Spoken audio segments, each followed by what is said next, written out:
اپنی زبان سے محبت کریں گے، یہ کردار نہیں بدلیں گے،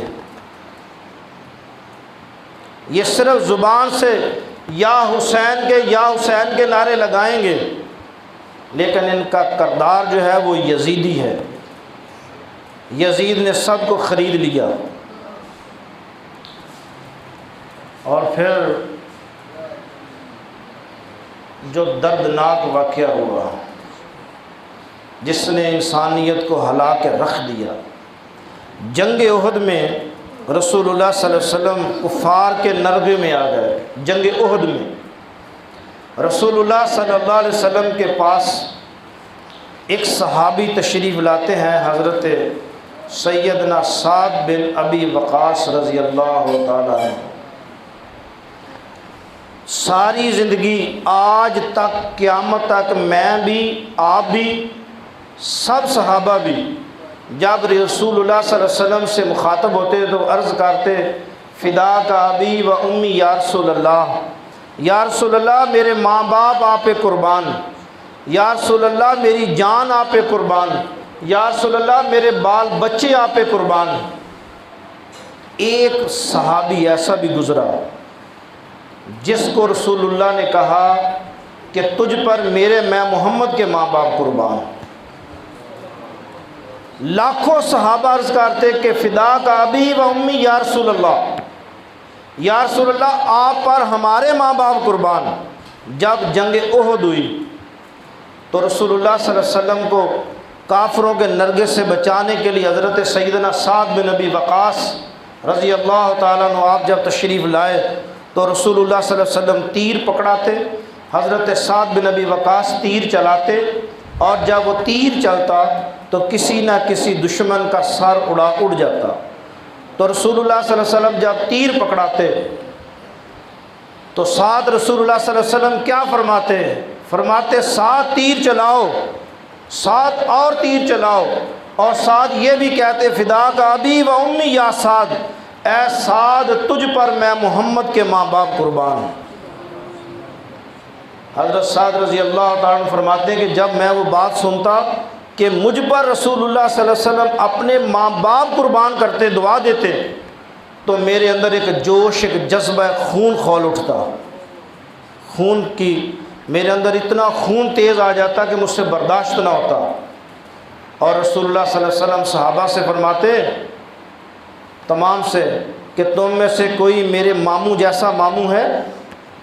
حضرت سعد بن ابی وقاص رسول اللہ صلی اللہ علیہ وسلم کی والدہ کے دور کے رشتہ دار تھے، ماموں لگتے تھے۔ فرمایا کہ کسی کا ماموں میرے ماموں جیسا ہے؟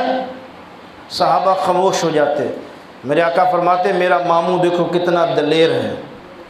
اب جب کربلا کا واقعہ ہوا تو جس بندے نے حضرت امام حسین کو گھیرا تھا اور آپ کے راستے روکے تھے، وہ حضرت سیدنا سعد بن ابی وقاص کا بیٹا تھا۔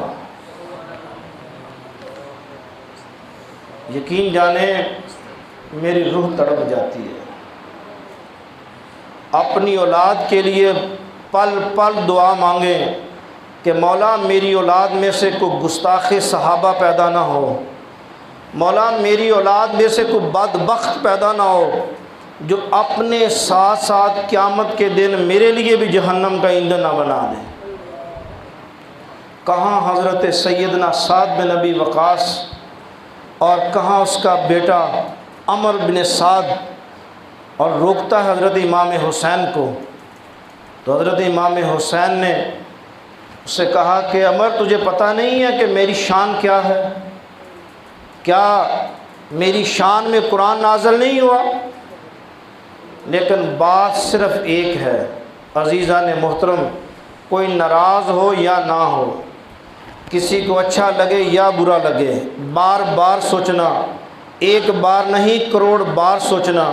رسول اللہ صلی اللہ علیہ وسلم نے فرمایا سب سے بہتر زمانہ میرا، اس کے بعد کا زمانہ سب سے بہتر، پھر اس کے بعد کا زمانہ سب سے بہتر، فرمایا اس کے بعد ان لوگوں کا اللہ حافظ، ان کو کوئی راہبر، کوئی ہادی، کوئی مرشد، کو کامل نہیں ملے گا، پھر سب گمراہ کرنے والے ملیں گے۔ آج 1400 سال بعد لاکھوں لوگ حسین کے نام پہ سبیلے چلائیں اور تب حسین کے نام پہ کوئی ایک بھی نہیں اٹھا، اس کا مطلب ہے نعرے لگانے سے حسین نہیں ہے، حسین ایک کردار کا نام ہے۔ آج جو شخص سر سے لے کے پاؤں تک نظام کفر کا حصہ ہو، آج جو شخص معاشرے کے اندر طاقتور ظالم کے آگے ڈر جائے، حدیث پاک کا مفہوم ہے نا کہ ظالم بھی جہنمی اور ظلم سہنے والا بھی جہنمی، جو ظلم کرے وہ بھی جہنمی اور جو ظلم کرے وہ بھی جہنمی، اور جو اس ظلم کے خلاف اپنی گردن کٹا لے، اپنا سر جھکائے، نہ فرمایا کہ وہ جنتی ہوگا۔ ظلم سہنا بھی گناہ ہے۔ اللہم انی اعوذ بک من الجبن والبخل، فرمایا اللہ مجھے بزدل نہ پیدا کرنا۔ عزت سب کی برابر، مرتبہ سب کا برابر، رتبہ سب کا برابر، کوئی کسی شخص کی جان، مال، عزت داؤ پہ نہیں لگا سکتا۔ اس امت پہ حرام ہے، ایک بار نہیں 3 بار رسول اللہ صلی اللہ علیہ وسلم نے فرمایا جو میرے امتی کی جان کو تکلیف دے، جو میرے کسی امتی کے مال کو تکلیف دے، اور جو میرے کسی امتی کی عزت کو خراب کرے، قیامت کے دن بخشش تو کیا وہ بدبخت میں محمد کے سامنے بھی نہیں لایا جائے گا۔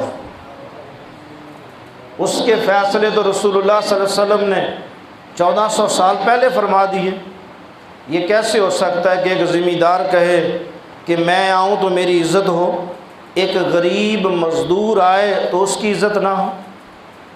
اگر غریب کو کھانا کھلانے کے برتن اور ہوں، غریب کو کھانا کھلانے کے برتن اور ہوں، اگر غریب کے لیے عزت اور ہو، امیر کے لیے عزت اور ہو، تو سمجھ لیں ہم حسینی نہیں، ہم یزیدی ہیں۔ کیا جنگ تھی امام حسین کی یزید کے ساتھ؟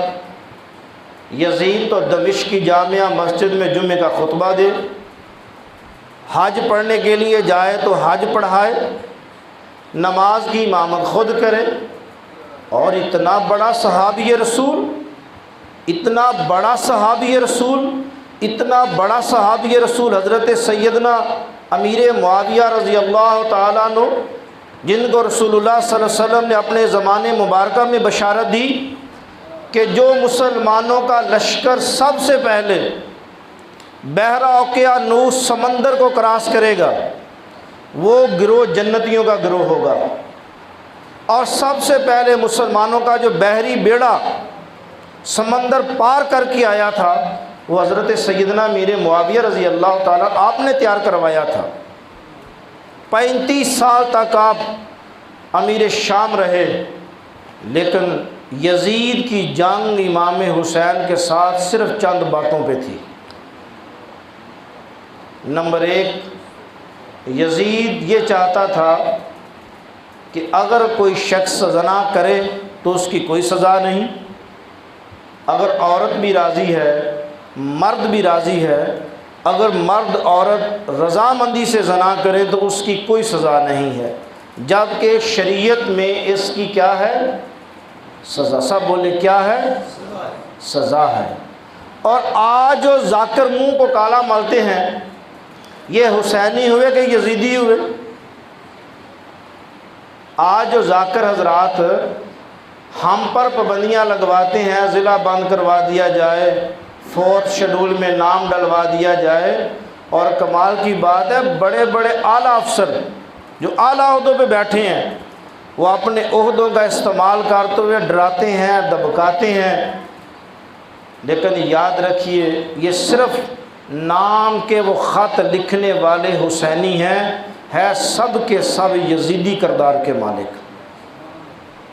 نمبر 2، یزید یہ چاہتا تھا کہ اگر کوئی شخص شراب پیتا ہے تو پی لینے دے، آپ کا کیا اعتراض ہے؟ جبکہ اسلام کے اندر قیامت تک شراب کیا ہے؟ سب بولے، جو سمجھتے ہیں حرام ہے وہ بولے۔ شراب کیا ہے؟ حرام ہے۔ اور جو شخص شراب کو حرام سمجھ کے کہے کہ یہ حلال ہے تو اس کی سزا پھر کیا ہوئی؟ اور آپ کو پتہ ہے یہ بڑا باریک مسئلہ ہے، بڑا باریک مسئلہ، کہ اگر کوئی شخص شراب میں زمزم ملا کے پیے